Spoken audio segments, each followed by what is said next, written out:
Aku yang malu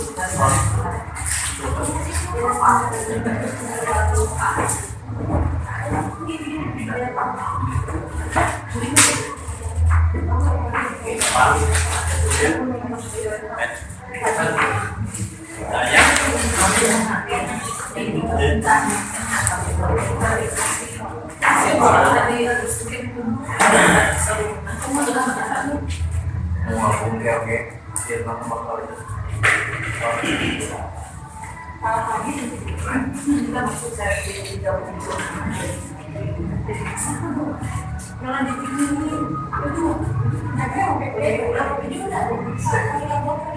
jadi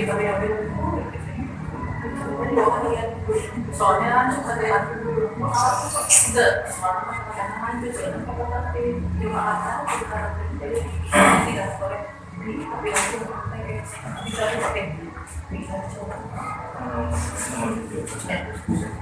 jadi langsung masalah bertanya bisa dimulai dulu Pak. Sama. Hari ini kita akan praktek sekaligus ya multi-group analisis sama important performance analysis.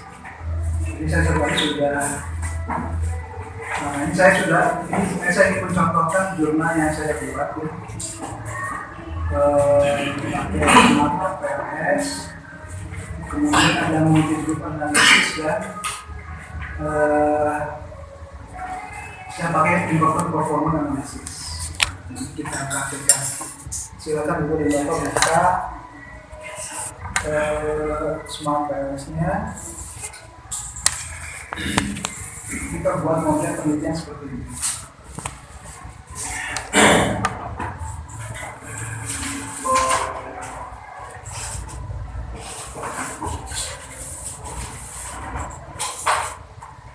Kita buat new project, namakan saja latihan jurnal supaya ingat nanti contohnya ada di jurnal. Kemudian loading import data file yang saya kirim tadi, apa namanya ya? Bukan artikel tahu expect ya. Oke. Nah, sudah ya. Jadi ada variabel, ada gender, ada usia, ada pendidikan ya. Ini akan kita coba nanti menentukan. Kemudian ada PE, performance expectation, ada effort expectancy, kemudian social impact (SI), kemudian facilitating condition, ada behavior prevention dan ada use of behavior. Jadi kalau Ibu dan Bapak sudah punya datanya sudah oke, sudah bisa ditampilkan seperti ini, tinggal bikin model seperti tadi ya, model latihan jurnal.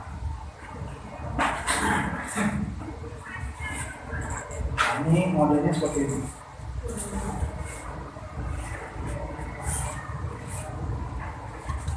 bisa diulangi.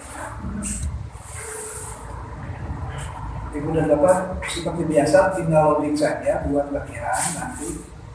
Ini di loading ya, di import data file tadi, data yang saya kirim namanya artikel tahun, open. Oke. Nah ini kalau sudah begini tinggal bikin modelnya. Sudah, ini datanya sudah. Ini Pak. Sudah.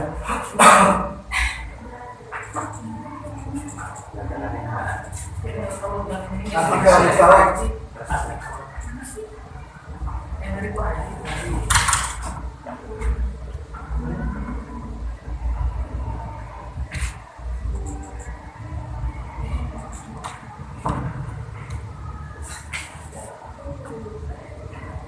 Sudah. Import Ya, import data file tadi yang artikel validnya di itu yang txt ya.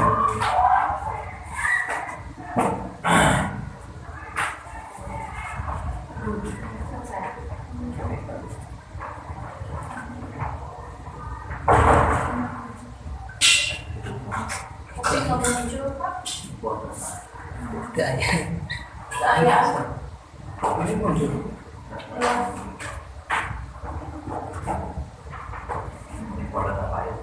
Ya, import data file tadi artikel utawut txt. Ke aktif itu import data file udah mulai lapor new project Ya, project biasa. nami project nanti Apa bebas saja. Yang penting udah nota.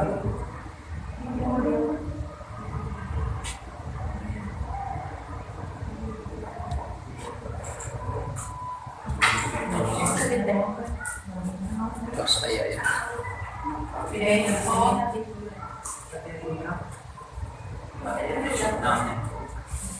Ya, silakan namanya apa saja.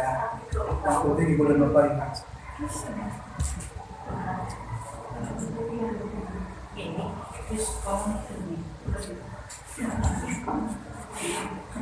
Ini kan proses yang sudah berulang-ulang kita lakukan ya. Memberi nama, waktu data. Profesionalisasi. ternyata nyun ke lisensi Nah, itu bentar ya. Begini, kalau seperti itu ibu dan bapak mesti uninstall, install ulang. Itu teh dia lapor ke servernya. Jadi dideteksi sebagai virus bajakan. Ya ini yang enggak kan? Yang itu bisa.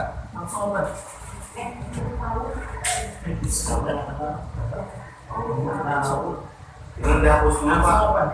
Ya diinstal lagi.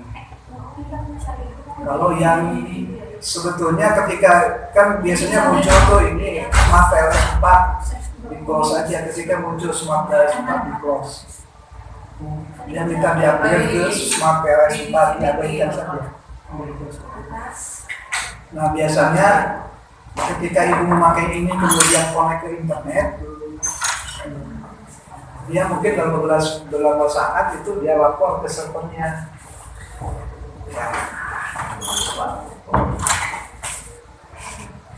Sehingga kemudian terdeteksi, tapi nggak apa-apa dengan diinstal saja.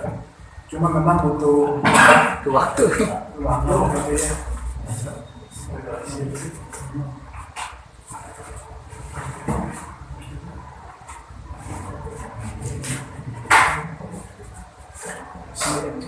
di loginan tadi loginan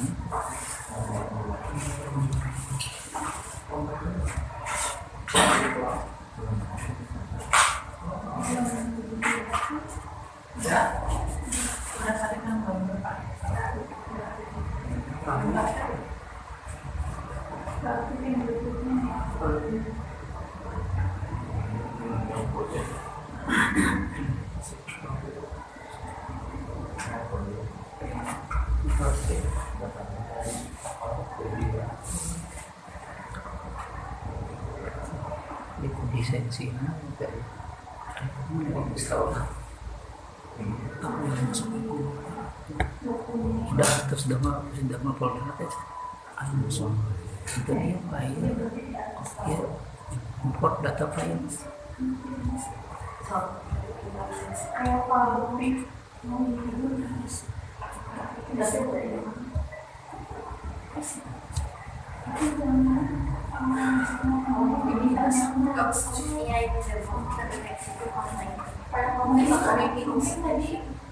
Gimana tuh?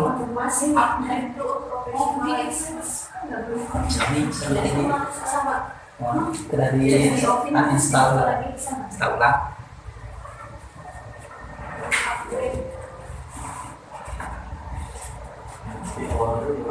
mana sih Di itu aja di apa?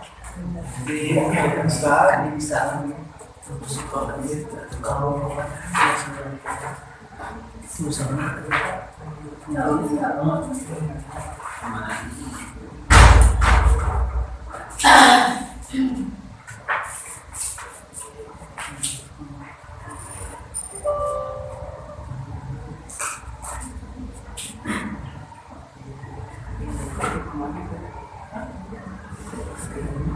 Ini kelompok-kelompok Pak. Ya. Ya. Nah, nanti kita bikin generate data group, kan ada gender, usia, pendidikan. Kita bikin data group gender, usia, pendidikan.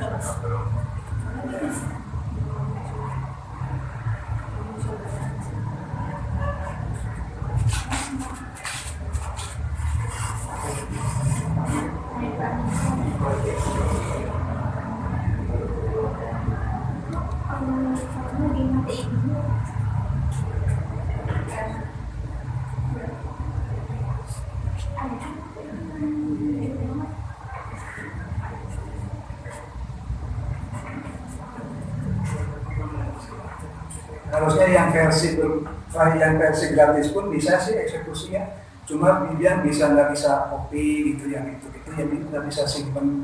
Tapi kalau untuk mengoperasikannya dia bisa. Cuma dia nggak boleh lebih dari 100 sih memangnya.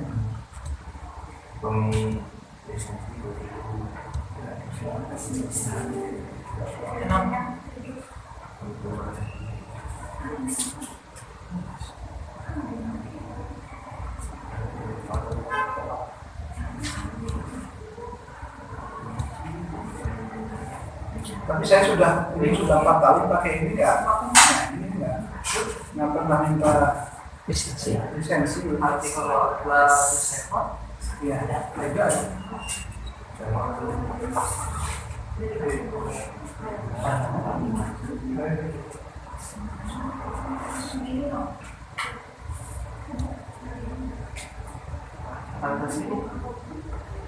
Sudah.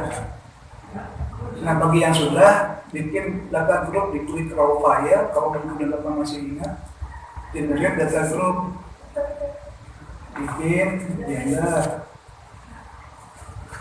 ininya G, oke.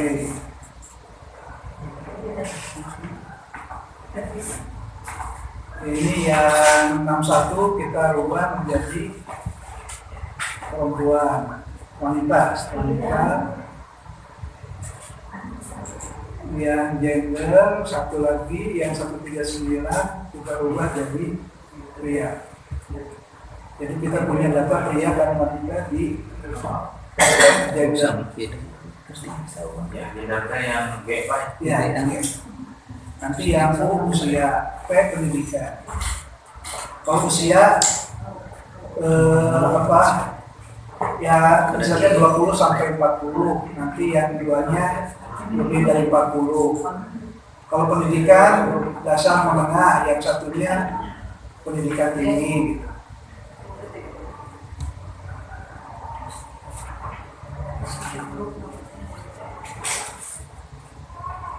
Usia, ininya U.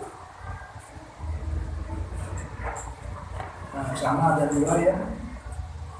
Usia 20 sampai 40. Yang satu lagi usia lebih dari atau 40 sampai 60.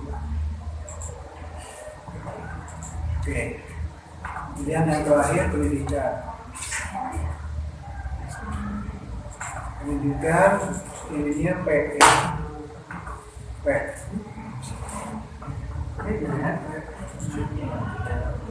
Yang satu pendidikan dasmen, yang satu pendidikan tinggi.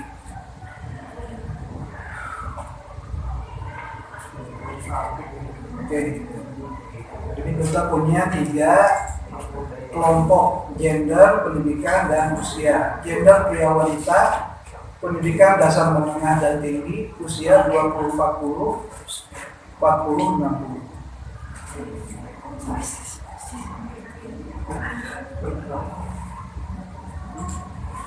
Jadi caranya gimana tadi di raw file-nya, create data group.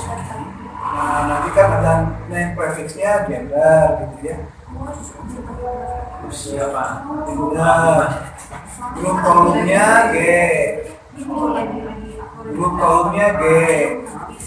Nah, oke. Kita ulang ya. Kita hapus ini.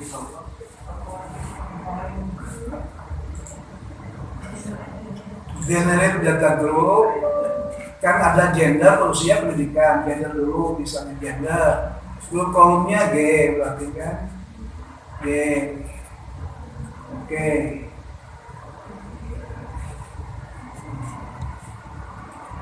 Nah ini kita edit nih. Gender yang satu itu 3. Yang satu lagi wanita, rename gitu, gender wanita, supaya nanti bisa terlihat ya. Sebetulnya pria wanita juga bisa, intinya di sini ya. Cuma ini agar kita ingat saja bahwa pria wanita itu maksudnya dia kelompok gender. Sudah, seperti ini sudah. Ya, lakukan yang sama untuk usia dan pendidikan. Ini usia. Kolomnya U. Oke. Nah, usia ada 2 juga kan? Ya, usia yang pertama 20 sampai 40 misalnya. Oke. Usia yang kedua 40 sampai 41 sampai 60. Oke. Nah, usia 20-40, yang kedua 41-60. Kemudian generate data group lagi, terakhir pendidikan. Kolomnya P. Nah, ini ya. Oke. Pendidikan yang pertama dasar menengah, dasmen lah. Oke. Yang kedua ini sarjana ke atas. Oke. Sudah.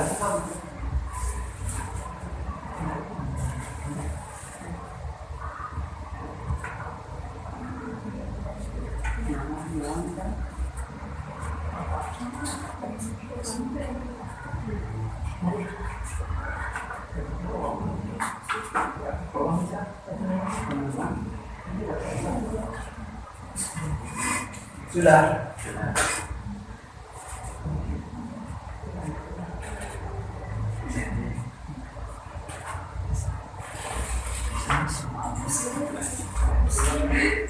Kalau sudah ibu dan bapak bikin model seperti ini.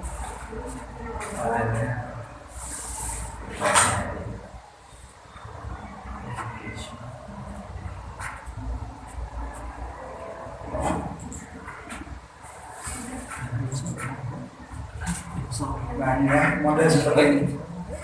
Berikut namanya. Tapi yang bawah itu kan multi grupnya ya, nggak usah. Yang bawahnya nggak usah karena ini kan sudah kita buat tadi multi group. Ini performance expectation. Ya. PE.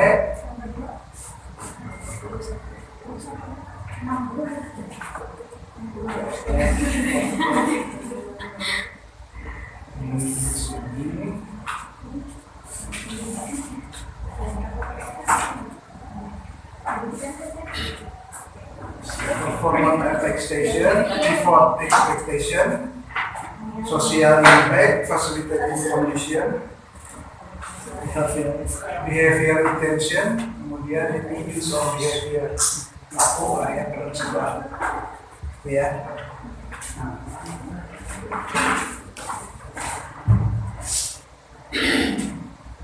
PE, EE, SI, FC, PE itu performance expectation.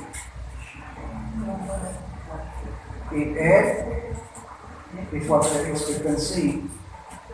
SI, social impact.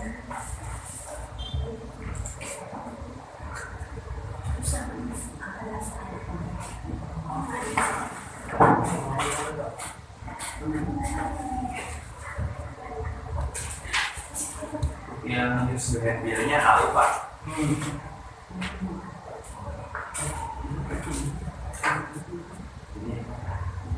kita baru.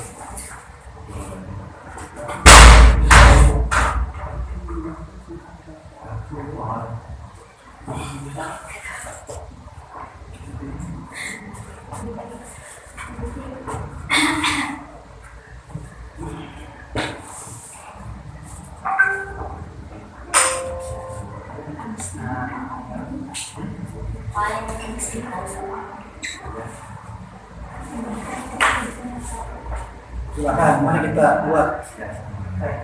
Jadi masuk ke model latihan PE 1 sampai PE itu ya.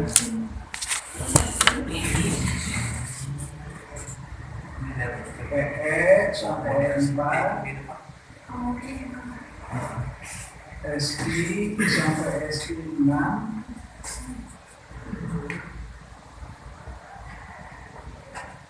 facilitating condition, sorry, 7 ya sampai 7. SI sampai SI 7.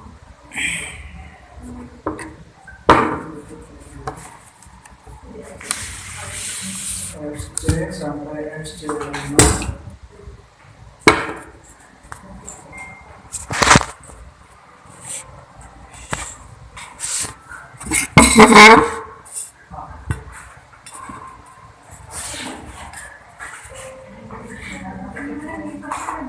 DI sampai DI 3, aku sampai aku 4.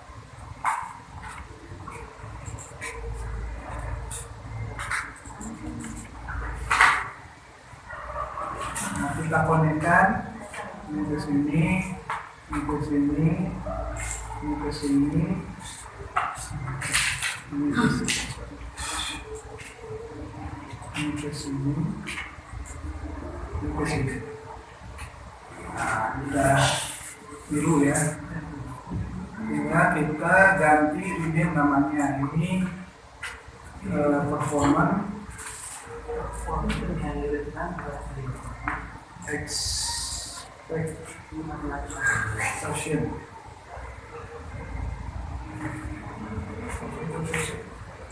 Ini effort expectancy. Ini social impact. Ini facilitating condition.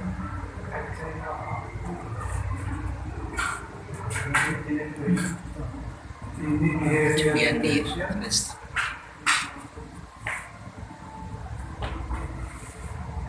Ini use of behavior.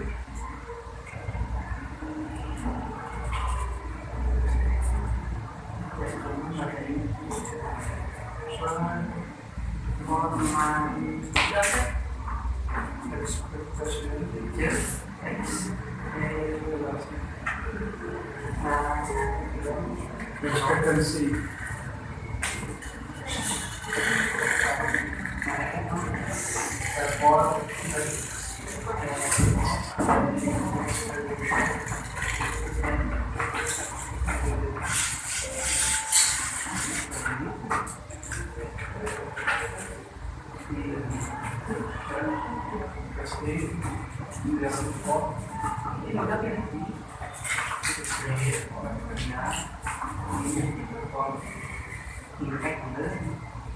Social impact yang bawah facilitating condition, kemudian yang tengah behavior intention, ujung use of behavior.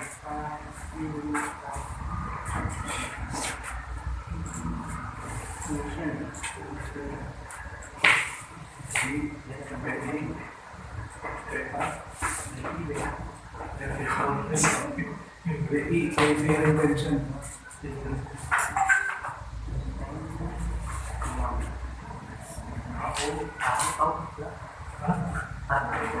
Use of behavior. Ini salah ngasih nama ya. Harusnya UB gitu ya. Tapi nggak apa-apa lah. Aku HW. Karena di konsepnya di gambar artikelnya ini aku, nah ini kan UB kan use of behavior. Ini aku gitu.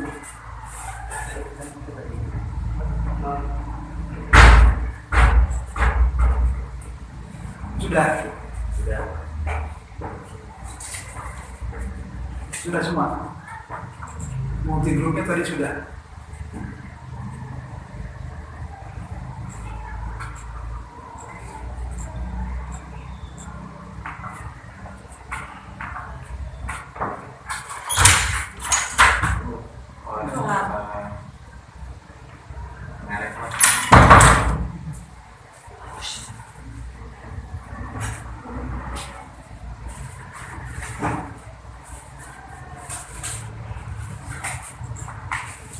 Sudah? Ada masih yang belum kita tunggu. Ini kan kita sudah setengah jalan, sudah punya model ya. Tinggal yang biasa PLS algorithm, PLS bootstrapping, PLS blindfolding, multi group analysis. Kita akan menambah IPMA sekarang, importer performance matrix analysis. Ikat akan selalu seperti itu ya, udah Bapak. Ini PLS algorithm. Ini kan nanti autoloading, ini diskriminan validity, ini reliability, kemudian R-square, F-square, kemudian hipotesis pakai bootstrapping ya. Ini hipotesis. Kemudian blindfolding, ini Q square. Kemudian nanti multi group analysis. Nah kita akan menambah sekarang importer performance matrix analysis. Ini mau akan seperti ini terus ya. Kemudiannya akan seperti itu.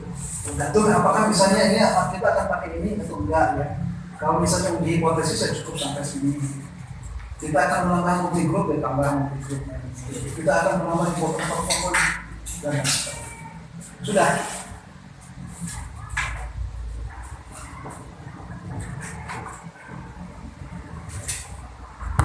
Ada yang belum?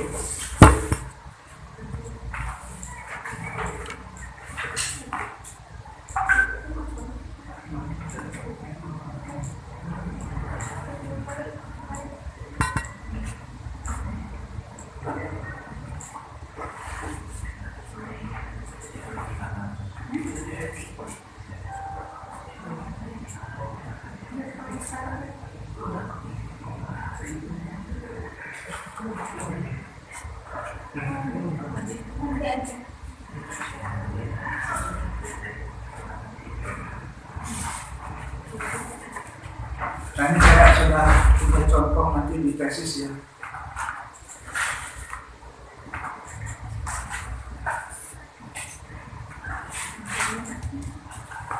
Kalau sudah kita mulai dengan uji validitas, uji reliabilitas kan, PLS algorithm.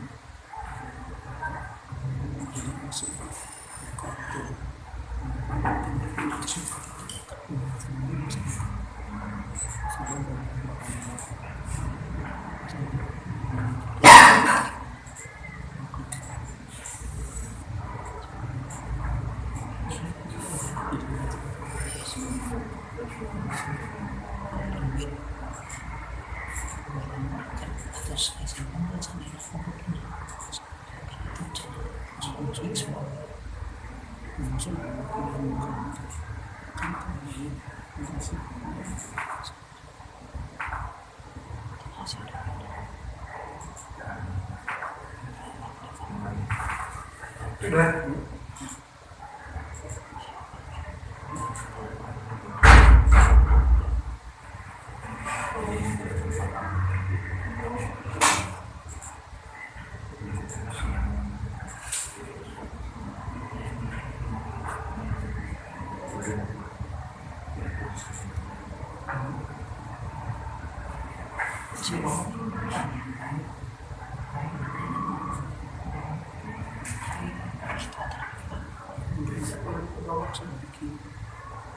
Ini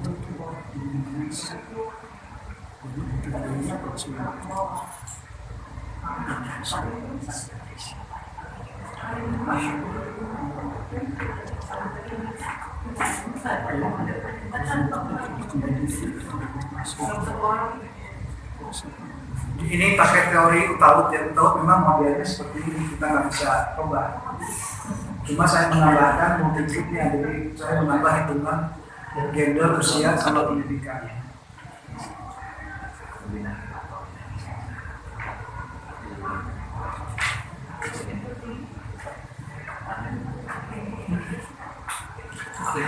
Sudah. Nah kalau sudah ya kita mulai langkah pertama, uji validitas, uji reliabilitas, calculate PLS algorithm, start calculation. Nah, hal yang pertama perlu kita lihat outer loading. Kebetulan ini kan datanya sudah data jurnalnya sudah terbit, jadi pasti hijau kan, sudah hijau. Jadi seperti biasa kalau ada yang merah berarti harus dihapus. Nah ini contoh di persisnya seperti ini. Nah ini kan model awal nih, ini model awal nih. Kemudian diuji, ini ada yang merah tuh, merah. Nah yang merahnya kemudian dihitung, dihapus. Ini disampaikan di tesisnya nanti, dihapus. Ini model kedua, ya.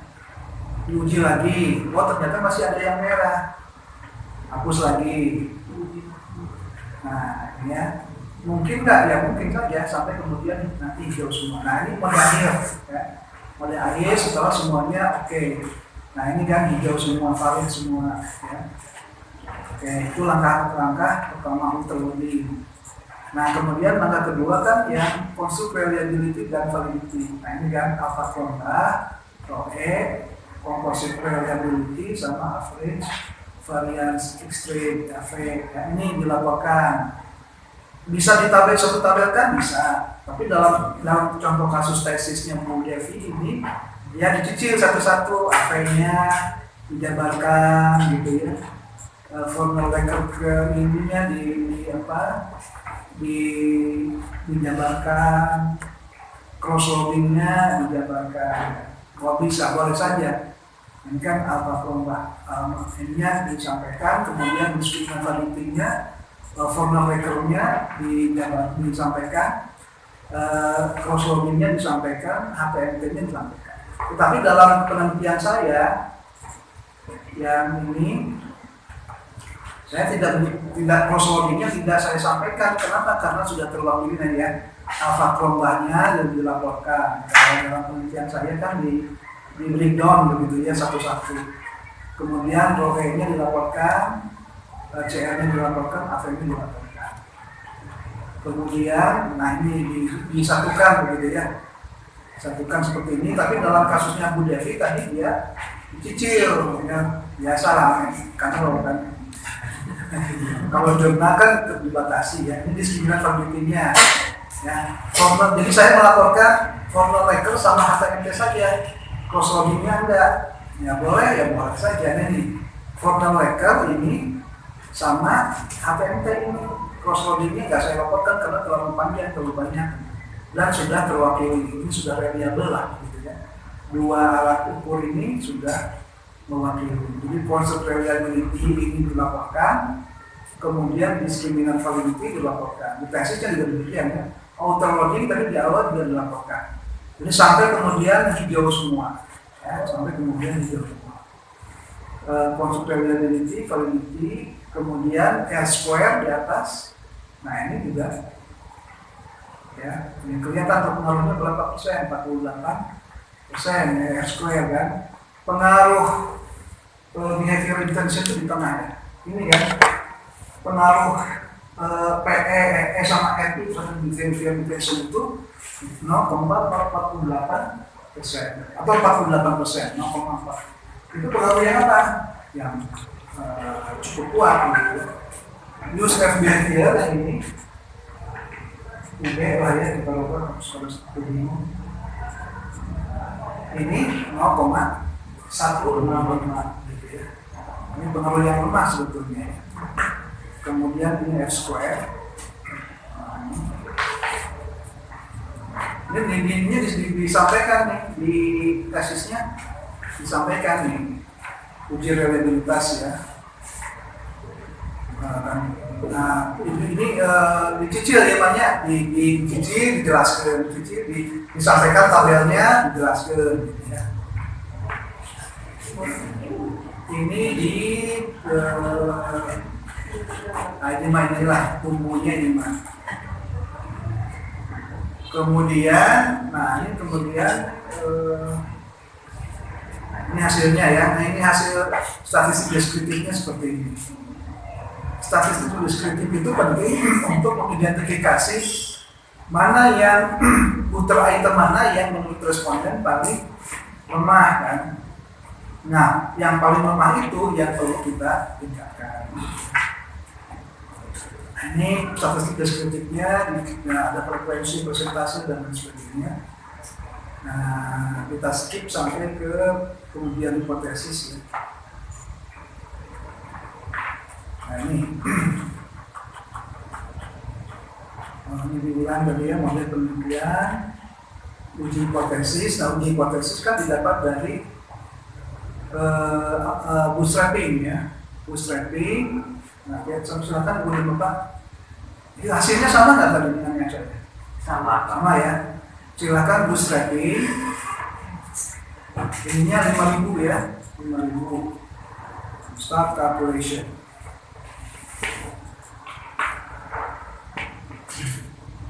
Ini agak lama karena dia ngitung sampai 5.000 sampel. Nah ini sudah ada. Nah sudah kelihatan tuh. Jadi mana yang tidak berpengaruh? Nah, terus cuttingnya awalnya terus kelawitnya. Facilitating condition terhadap use of behavior. Yang ini tidak berpengaruh. Ya. Yang lain, jadi hipotesisnya yang lain diterima semua ya. Behavior intention terhadap use of behavior berpengaruh. Effort expectancy, behavior intention berpengaruh. Facilitating condition terhadap use of behavior tidak berpengaruh. Performance expectation terhadap behavior intention berpengaruh. Social impact. Nah, jadi udah kelihatan tuh, ya. Kemudian ini kan, ini contoh di ini ya. Kemudian VIF. Nah ini VIF-nya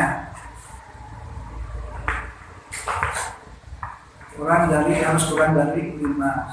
Yang kita lihat VIF-nya kita ini berapa? Nah, ini ya. Nah, ini juga tujuh hijau ya, oke semuanya. Kurang dari 5.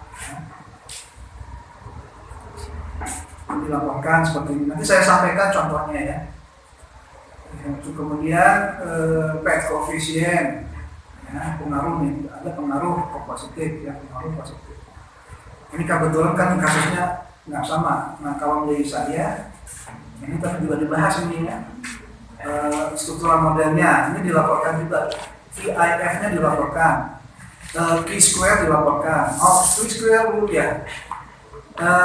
T-value-nya sudah, R-square-nya sudah ini, R-square itu sudah ya ini ya. Ini dilaporkan di artikelnya seperti ini, R-square. Kemudian Q-square-nya dari mana? Dari blindfolding. Kalau Q-square kita kembali ke model, calculate, blindfolding, klik di blindfolding, start calculation. Nah ini nilai Q-square-nya ya. Kita lihat di tabel di artikelnya. Nah ini ada Q-square ya. Kemudian F-square dilaporkan. F-square dari algoritma F-square. Nah ini juga dilaporkan ya. Nah dilaporkan. Kemudian VIF juga dilaporkan. Cuma kebetulan karena kalau model artikel itu kan terbatas ruangannya, jadi memang bisa ditabelkan. Nah kalau di tesis kan seperti Bu Devi ini dijabarkan satu-satu tabel itu dijabar di 2 tabelnya dijelaskan, 2 dijelaskan. Kalau dalam kasus saya ini kan tidak ya, tidak, karena terbatas ya kalau jumlah. Kalau penelitian saya kan nggak seperti, jadi satu tabel itu sudah dibuat misalnya ini ya, fotorekal sama HPNT dibuat satu tabel. Ini uji validitas, uji reliabilitas dibuat satu tabel ya. Alpha Cronbach, Rocket, CR, AV gitu. Nah kalau di tesis mau dijabarkan satu-satu boleh. Kan ada outputnya, kan ada ya. Ini output ini dibuat, di tesisnya dijabarkan. Bagaimana cara menjabarkannya? Saya pikir kita bisa memanfaatkan bantuan ChatGPT ya. Udah aja masukin angkanya, nanti suruh dia buat interpretasi, narasi, tinggal kita mengembangkannya. Misalnya ini misalnya hasil bootstrapping ya. Kita masukkan saja kalau misalnya ibu dan bapak atau apa, kalau ini relatif lebih mudah ya dijelaskan. F square, VIF, nah ini VIF misalnya ya.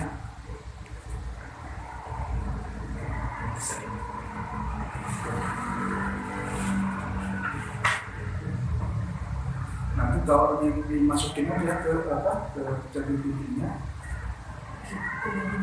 suruh dia buat interpretasi. Nggak apa-apa. Jadi kita belajar dari, kan kalau zaman dulu mah kita belajar dulu buku ya, VIF apa gitu. Sekarang suruh dulu si AI yang menjelaskan, baru kemudian kita belajar. Gitu. Itu kan lebih singkat menurut saya ya, lebih bagi kita lebih tepat. Gitu. Kita nggak perlu cari-cari lagi referensi, langsung saja. Nah,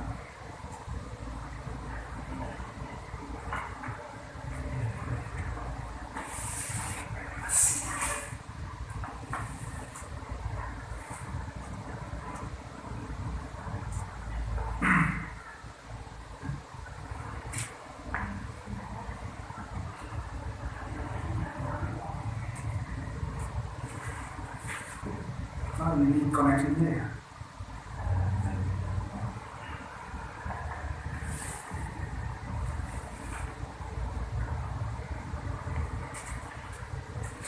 Nah ini dia membantu kita menginterpretasikan angka-angka gitu. Nanti kita tinggal kembangkan. Gitu ya.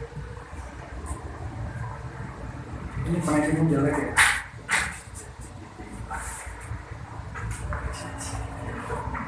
Ya bagi saya sih sangat membantu ya, sekarang tuh ChatGPT dalam beberapa banyak hal. Cuma memang kita perlu hati-hati ya, kita perlu cross check, perlu. Jadi peran kita sebetulnya masih sangat tinggi ya.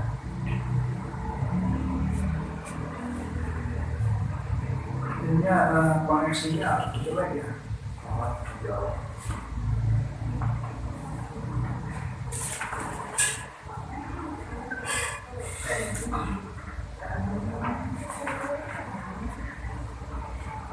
Kalau yang free itu kita nggak bisa copy paste kan, nggak tinggal copy saja angkanya, yang ngerti masih tetap bisa bentuk kok. Ini yang enaknya yang berbayar itu ya kita kan bisa copy paste seperti itu.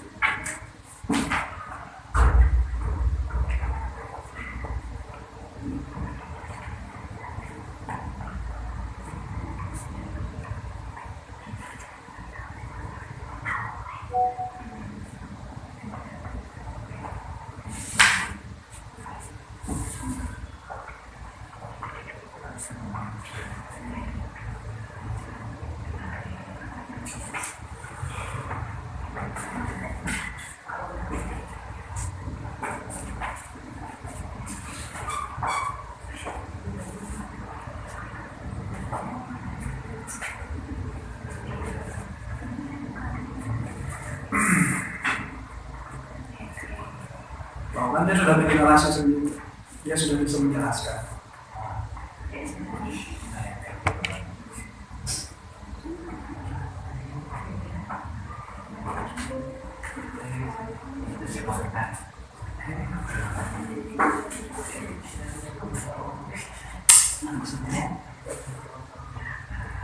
Kan ibu dan bapak tinggal mengembangkan saja dan penjelasan ini kan.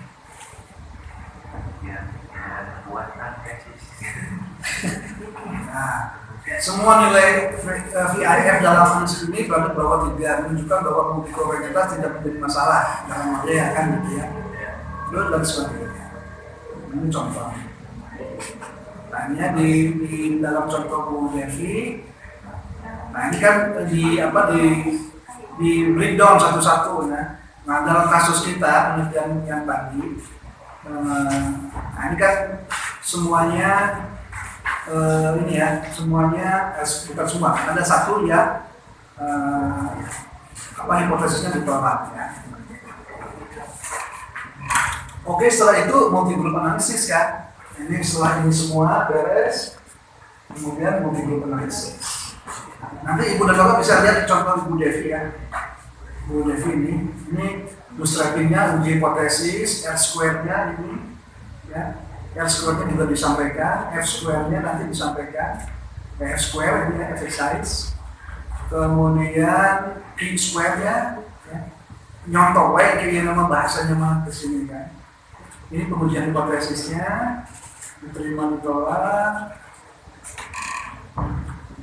Nah, kemudian hasil pembahasan kan, mendiskusikan hasilnya. Nah, dalam kasus penelitian kita ini kita akan menambahnya multi group analysis, calculate multi group analysis, select all, start calculation.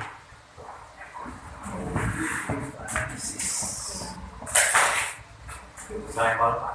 Ya, select all, dua-duanya ke atas bawah select all supaya sekaligus. Kemudian start calculation. Ini lumayan lama kayak karena dia 5.000 sampel. 5.000 sampel plus multi groupnya dihitung juga. Tadi yang dia wanita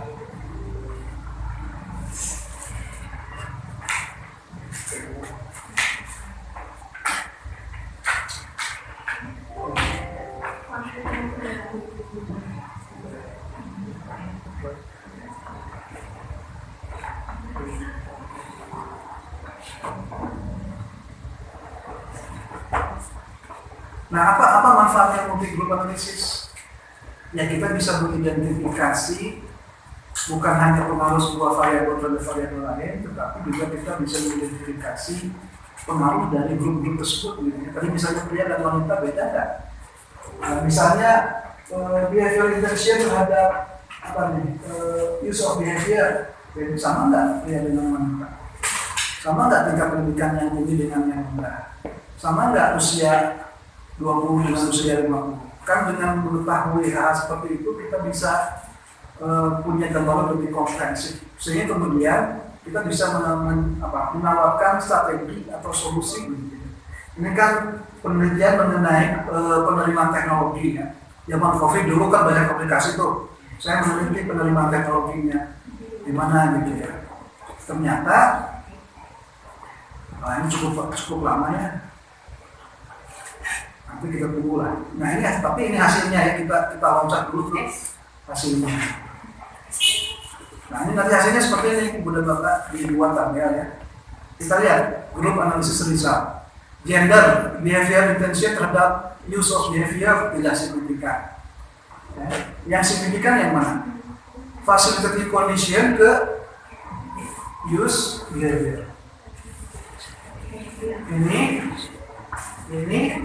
ke ini ya, untuk gender ya, untuk gender.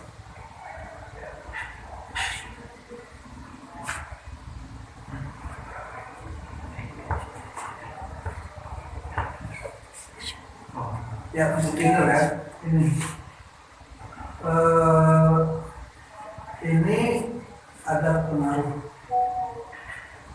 gender ya, gender. Kemudian yang lain juga yang berpengaruh, yang lain juga adalah performance expectation terhadap behavior intention. Kalau ini apa yang berpengaruhnya? Education. Jadi kita bisa menjelaskannya seperti ini. Performance expectation itu apa? Ekspektasi terhadap kinerja aplikasi kan. Dalam kasus penelitian saya ini kan aplikasi Pertamina kalau nggak salah ya. Jadi orang itu punya ekspektasi terhadap aplikasi yang dia jalankan. Itu namanya performance expectation, berpengaruh terhadap behavior, intensi untuk memakai. Gitu ya. Zaman dulu kan ada aplikasi apa tuh?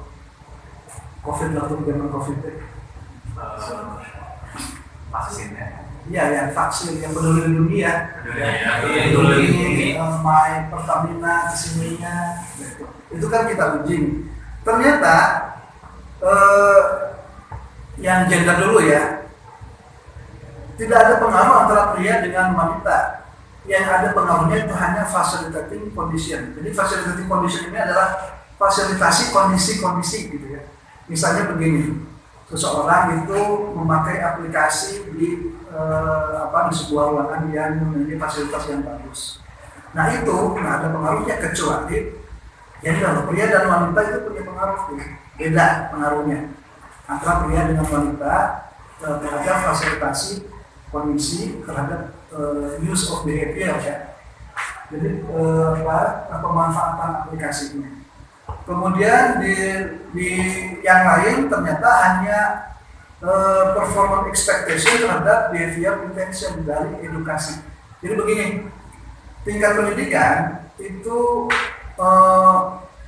menyebabkan ekspektasi seseorang terhadap aplikasi itu beda ya. Pendidikan yang lebih tinggi cenderung memiliki ekspektasi yang tinggi ya. Karena pengetahuannya, karena pengalamannya kan begitu ya. Kita kan kritis nih. Sebagai seorang magister kan biasanya pikirannya kritis kan. Ada aplikasi misalnya kita memanfaatkan teknologi. Nah, ekspektasi kita itu biasanya lebih tinggi dibanding orang-orang yang punya pendidikan lebih rendah, SMA, SMP gitu ya. Ini membaca hasil penelitiannya begitu. Ya, membaca hasil penelitiannya begitu. Logis nggak? Ya logis kan. Kan beda ya pria dengan wanita terhadap aplikasi beda. Ya. Ketika misalnya dia diberi treatment, diberi misalnya HP yang bagus dengan HP yang tidak baik gitu ya, yang canggih dengan yang tidak canggih, itu mengenai behavior conditioning. Kemudian mengenai tingkat pendidikan juga demikian. Ya. Jadi begitu baca itu dan Bapak. Ini masih panjang kelihatannya, dia ngasih karena sangat panjang ya, ada 5.000 sampling, kemudian dia menghitung juga pria wanita, usia, tingkat pendidikan kan gitu, jadi ya pasti akan sangat lama nih, yang lumayan lama lah ya. Tapi hasilnya seperti itu nanti dicoba dulu. Nah, kemudian yang terakhir, apa itu important performance analysis?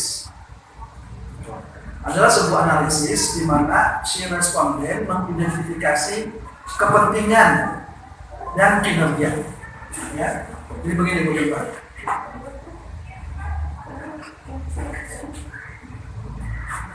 Nah ini, teori important performance adalah teori yang menampilkan di 4 kuadran ya, 2 aspek menjadi 4 kuadran. Yang pertama aspek important, kepentingan. Misalnya begini. Lebih menurut ibu dan bapak atau ibu lah ya, lebih penting mana punya suami ganteng dengan suami kaya? Kan beda tuh ya, beda kepentingan.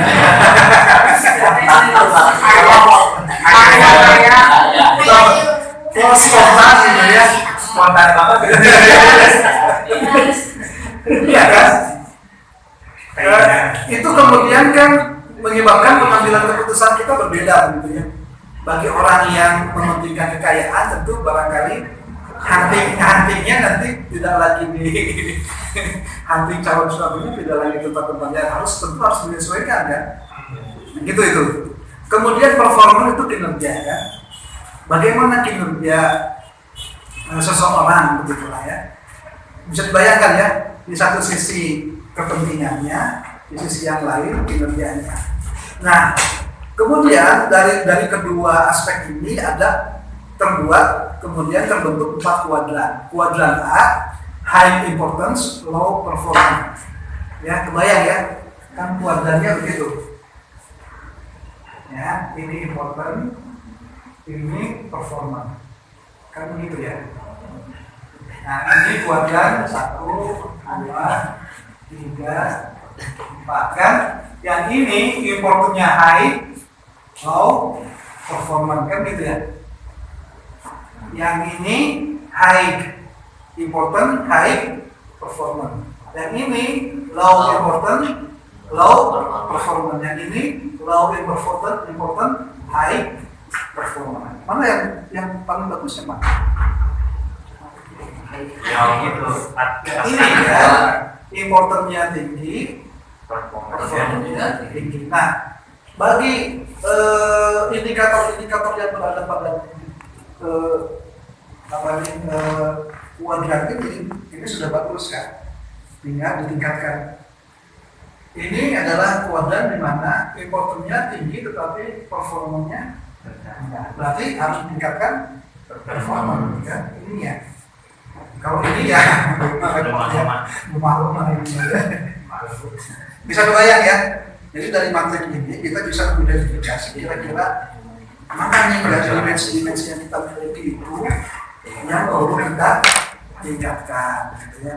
Nah, ini Ibu dan Bapak kalkulat di bawah ada important performance map analysis ada. Ada. Nah, tinggal diklik. Kemudian kita coba kan begini modelnya. Jadi kalau kita IPMA itu berarti kita punya dua model ya. Ini ke sini, ini ke sini kan gitu ya. Jadi model pertama use behavior intention, nah ini ya, klik behavior intention.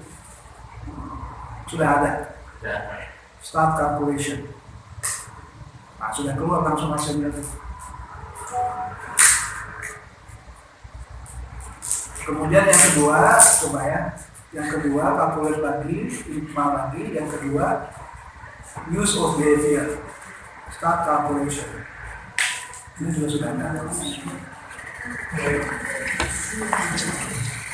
Nah, Ibu Bapak lihat di bawah ada quality kriteria, ada. Nah, kalau kita klik, sudah ada sih petanya itu. Ada seperti itu. Quality kriteria di bawah.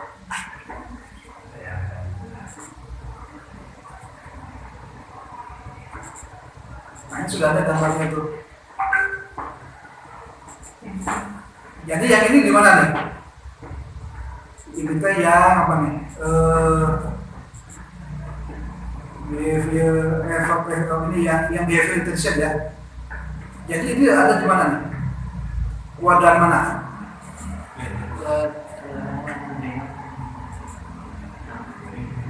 Yang ini kuadran effort expectancy, perform expectation, social impact ini berada pada kuadran dua kan di ujung kanan. Jadi importnya sudah tinggi, performanya juga sudah tinggi. Ya. Kemudian yang kedua, nah kalau ini yang behavior intentionnya ini, nah ini ada di kuadran, sebagian besar ada di kuadran satu ini ya, yang ini kan, satu ini cuma yang ada di kuadran dua itu cuma ini yang merah itu apa? Behavior intentionnya, ini ya yang lain itu masih perlu performanya masih kurang tinggi. Nah dari sini kan kita bisa cerita banyak tuh ya, ini didahulukan tuh. Nah ini IPMA nih, ini IPMA ya, dengan digambar seperti ini, kemudian diceritakan. Ya. Kita cek ya, kita cek si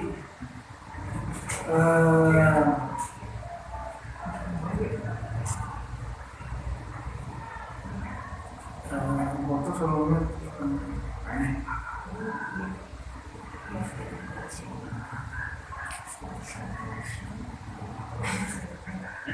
sudah gitu saja sih.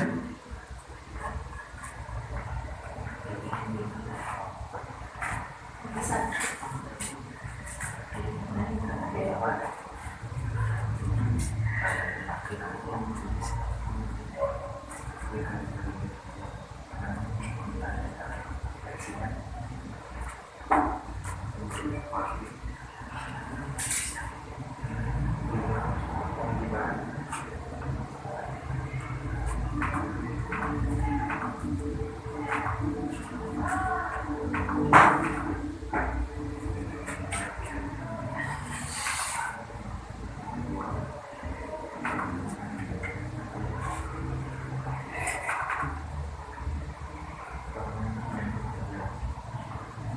kan ya udah dia masuk ini kan. Ya kan tinggal ibu duduk mengembangkan saja nanti.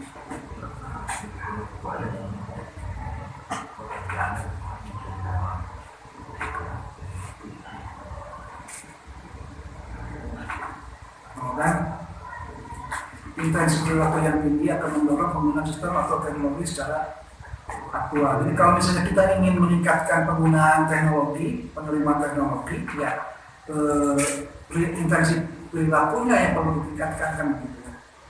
Nah dari hasil ini kemudian kita bisa membuat interpretasinya, narasinya. Ya. Jadi itu Ibu dan Bapak ya. Jadi pertama saya ulang, kita buat modelnya, kemudian kita uji validitas reliabilitas, ya, PRS algorithm, kita cek outer loggingnya, discriminant validity, ya, construct reliability validity, ya, kemudian colinearity statistiknya, kemudian uji hipotesis dulu ya, uji hipotesis bootstrapping, kemudian bahas hipotesisnya, kemudian bahas F square, kemudian kalau perlu indirect effect-nya juga, kan sebetulnya ada nilainya nih, ya, indirect effect, karena dia kan berfungsi sebagai variable intervening kan, bisa dibahas juga, ya, si behavior intervention ini. Kemudian F square, VIF, model fit-nya, ya, SRFF. Ini saya nggak lihat di Bu Devi ada nggak yang model fit. Dulu saya pernah waktu sidang saya sarankan.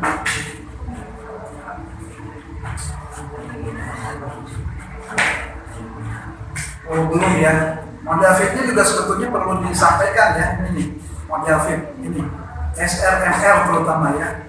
Nilainya itu sebaiknya di bawah 0,8. Jadi model yang kita bangun itu sudah oke gitu ya. Nah, model ini yang kita bangun itu sudah oke. SRML itu. Saya pikir itu ya Ibu dan Bapak, ini waktunya sudah lebih kita punya satu kali pertemuan nanti masih ada satu lagi yang saya tambahkan sebagai pengembangan saja ya. Nanti ini memang agak cukup rumit nanti ya. Tetapi pada prinsipnya pemanfaatan smart PLS ini dalam berbagai model penelitian kemudian data saya pikir cukup mendukung ya, cukup mudah. Apalagi sekarang dibantu dengan berbagai tools yang ada AI, dan langkah-langkahnya kan akan tetap seperti itu gitu ya, sudah pakem ya, akan keluar dari situ ya, pasti outer loading, discriminant validity gitu ya, construct reliability pasti begitu. Kemudian pokoknya PLS algorithm, PLS bootstrapping, PLS blindfolding pasti itu. Ya kalau misalnya mau nambah figur PLS mau MBA, kalau mau nambah 5 PLS 5, udah itu aja. Nah tinggal bagaimana cara menuangkannya nanti di tesis begitu ya. Kan angka-angka yang ada itu kalau dijabarkan dibahas lebih dalam itu akan jadi menarik gitu ya. Seperti tadi itu pembedaan pria dan wanita terhadap penerimaan teknologi misalnya, itu kan akan lebih menarik daripada hanya sekedar ini berpengaruh, ini tidak berpengaruh. Ternyata orang-orang yang punya pendidikan lebih tinggi itu punya pengharapan yang lebih tinggi juga terhadap teknologi, itu didominkan kan gitu ya. Itu kan akan menambah bobot sebuah penelitian kan dibanding hanya sekedar uji pengaruh gitu ya, uji hipotesis. Menurut saya ya, sehingga kemudian pemanfaatan smart PLS sebagai tools untuk Ibu dan Bapak dalam menyusun tesis, khususnya bagi yang pendekatannya kuantitatif itu akan sangat mendorong, membantu. Kita lihat nih, Ibu Devi ini kan modelnya sederhana nih, ya. Ibu Devi itu modelnya sederhana nih. Ini gini aja modelnya. X1, X2 ya. Tapi dengan memanfaatkan Smart PS, jadi bisa lebih dalam begitu ya. X1, X2 ya berapa lembar nih? 247 halaman. Tapi nggak usah terkejut dengan jumlah halaman karena di dalam PDF kan banyak. Ini lampirannya tuh disampaikan. Nah bagi ibu yang sudah lisensinya sudah oke berjalan kan bisa di copy nih. Nah ini bisa di copy nih. Excel format copy, kemudian nanti di Excelnya lepas. Atau bisa langsung di export to Excel nih ya. Export to Excel. Start export. Ini nanti sudah semua model sudah yang sudah kita buat itu akan diekspor. Nah, sudah langsung. Kemudian efisien. Sudah pindah ke mereka tesisnya, pindah ngatur-ngatur lah ya jaraknya dan sebagainya. Ya. Cuma memang tidak usah semua tadi ya, tidak usah semua. Coba ibu yang sudah bapak coba jalan nggak ekspor to Excel ini? Yang di atas tuh, ekspor to Excel. Di PLS algoritma, di Bootstrap atau dimanapun, ada menu ekspor to Excel. Jalan. Langsung start. Ya. Kalau ada muncul menunya dan bisa diklik berarti jalan kan. Berarti lisensinya sudah masih berlaku loh maksudnya. Ya kan? Nah, nanti di sini kan tinggal kantor nyali-nyali kan semua salah ketik deh kan. Kalau kita dilakukan secara manual kan ini bisa salah ketik kan. Tapi kalau dari sini kan sudah pasti hasilnya ya sesuai gitu. Sudah ya. Komplit catnya kan. Ayah no yang mau dikatakan di catnya juga disampaikan. Paling itu di lampiran lah gitu ya. Ini komplit linknya. Ini bisa sampai ribuan nih, sampai puluhan ribu nih. KBN-nya tuh ada berapa? 5.000. Kenapa? Karena kita bootstrapingnya 5.000. Tadi ya. Baru 16.000 sekian data. Ya, nggak usah. Yang penting mah tadi overloading, row E, cronbach itu lah ya. Ini yang nggak usah. Karena seperti contoh di tesis saja, tapi saya pikir tadi tesis Bu Devi ini masih kurang uji model ya, yang ini. Nah, model fitnya yang ini. Nah, SRNR terutama yang ini. Saya pikir itu ya Ibu dan Bapak, ya harapan saya sih di antara Ibu dan Bapak ada yang tertarik mempelajarinya lebih lanjut, memakainya, sehingga kemudian ada bahan diskusi dengan teman-teman. Jadi tahun angkatan kemarin juga ada 1-2 orang yang paham, kemudian teman-temannya membantu teman-temannya. Harapan saya seperti itu. Atau nanti pada akhirnya Ibu Bapak mau pakai SPSS-nya maka setelah itu tergantung dari pembimbing ya. Saya sih hanya menyampaikan apa yang menurut saya penting ya, untuk menunjang kan daripada mata kuliah statistik rumus-rumus. Pertama saya bukan ahli statistik, nggak paham juga. Kemudian manfaatnya bagi Ibu dan Bapak kan juga kurang gitu. Nah, kalau kita kan langsung praktek kan, ya sasirin banyak. Ada hal yang bisa diserap gitu. Kalau misalnya Ibu dan Bapak lupa kan masih banyak referensi mana di YouTube dan sebagainya. Saya pikir itu Ibu dan Bapak ya, yang mudah-mudahan saja ini terakhir mungkin second order sih ya. Kan begini. Second order itu begini. Ini kan masing-masing punya indikator ya. Ya berarti PE1 tadi ya PE1, PE2, PE3, PE4. Nah itu sebetulnya bisa dihitung juga kan dengan cara yang lain gitu ada caranya. Dan itu kemudian akan memperkaya mungkin di dalam lagi. Sekedar kita punya data pengaruh PE terhadap IB, tapi juga apa indikator dari PE ini yang paling itu namanya second order. yang mudah-mudahan minggu depan ya. Jadi mudah-mudahan minggu depan kita bisa praktek juga mulai dari awal ya, bangun modelnya sampai kemudian MGA, IGMA, sampai kemudian second model. Ya. Yang mudah-mudahan di antara sekian banyak ada yang bisa dipakai, ada ibu dan bapak yang punya minat lebih begitu ya, belajar terus sampai ahli dan membantu teman-teman membuat analisis itu. Hari Selasa ya, kalau ada yang mau berminat nanti datang ke kampus, kita kedatangan tamu dari Philippines, dan nanti kalau mau lihat diskusi dengan mahasiswa Philippines. Hari Selasa ya pukul 9 aja.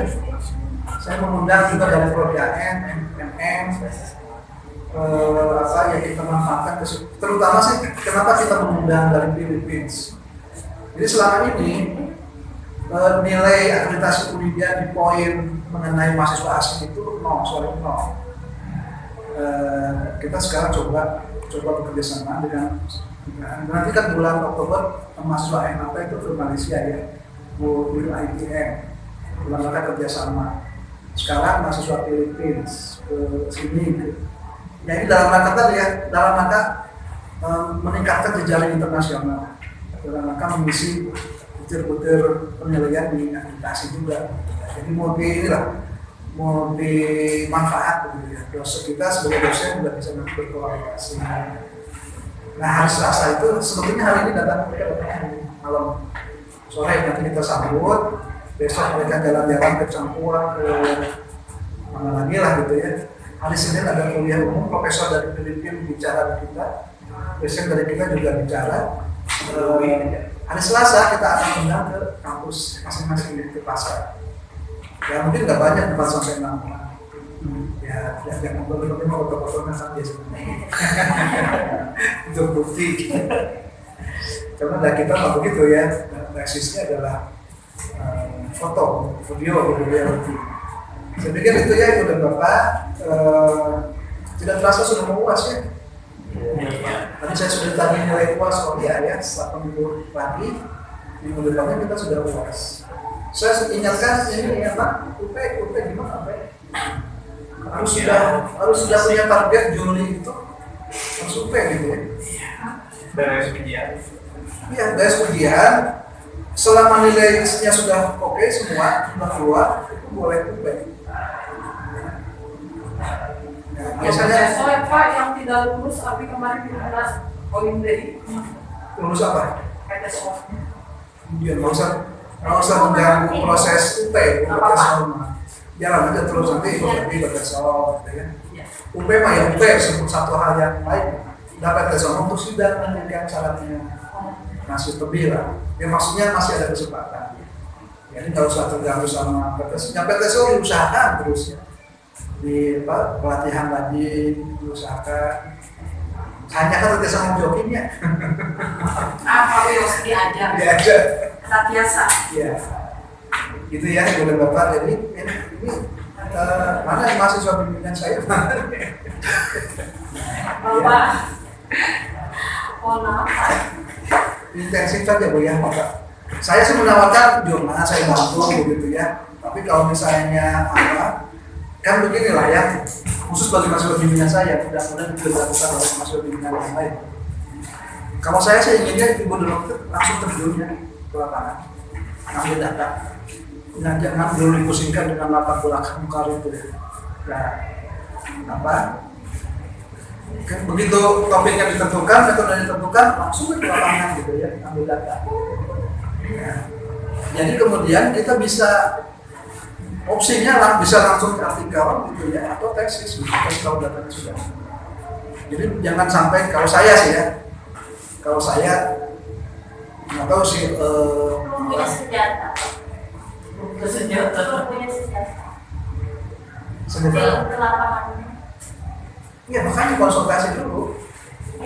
Kalau menentukan topik, menentukan metode, kalau misalnya kuantitatif ya instrumen penelitiannya juga. Nah kalau saya begitu, baru kemudian menyusun latar belakang gitu.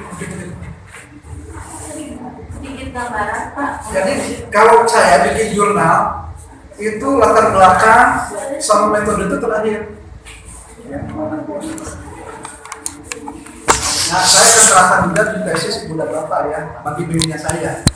Itu langsung kalau itu kualitatif ya. Kualitatif. Kalau itu kualitatif langsung ke lapangan. Nanti kita temukan topiknya apa, metodenya apa, langsung ke lapangan.